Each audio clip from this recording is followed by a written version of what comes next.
Hi வணக்கம் friends, welcome to Kairali சமையல். இந்த சேனலை முதல் தடவையாக பார்க்குறவங்களா இருந்தால் சப்ஸ்கிரைப் பண்ணி இந்த வீடியோவை லைக் பண்ணுங்கள்.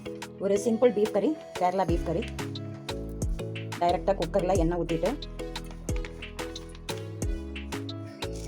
எண்ணெய் நல்லா காஞ்ச உடனே பெருஞ்சீரகம் போட்டணும்.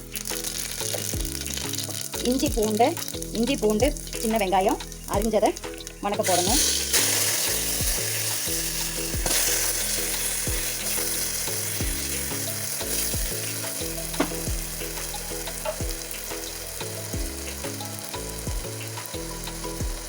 கருவேப்பிலை போட்டுடலாம். வணங்கட்டும். இது நல்லா வணங்கிடுச்சு. இப்போ மல்லிப்பொடி, மிளகாய் பொடி, கரம் மசாலா, மஞ்சத்தூள் எல்லாம் சேர்ந்த ஒரு பவுட்ரு. இது ஒரு 2 டேபிள் ஸ்பூன் போடலாம். 2-3 போடலாம். 1 கிலோக்கு. மல்லிப்பொடி, மிளகாய் பொடி, கரம் மசாலா, மஞ்சத்தூள், கடைசியாக கொஞ்சம் குருமிளகு பொடி போட்டுக்கலாம். இப்போ இது நல்லா வணங்கிட்டு 1 நிமிஷம் 2 நிமிஷம் வணங்கினா போதும். இது நல்லா வணங்கினதுக்கப்புறமேலு நம்மளுடைய கறியை போட்டுக்கலாம்.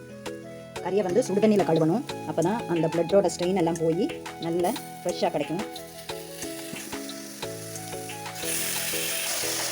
இப்போ ஒரு கிளறிடலாம்.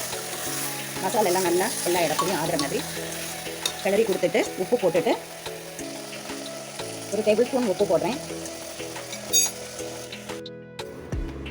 ஒரு பப்பாளி காய் எடுத்துட்டு, பிஞ்சு காயாக எடுத்துட்டு, பிஞ்சு காய் எடுத்துட்டு அதை இப்படி கீறி விடணும்.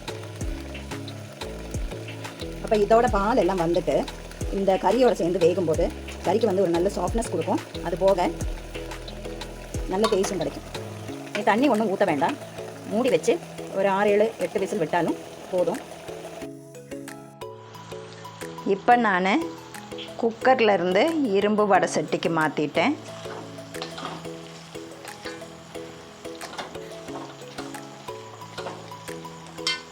இது நல்லா சூப்பராக வெந்துருச்சு.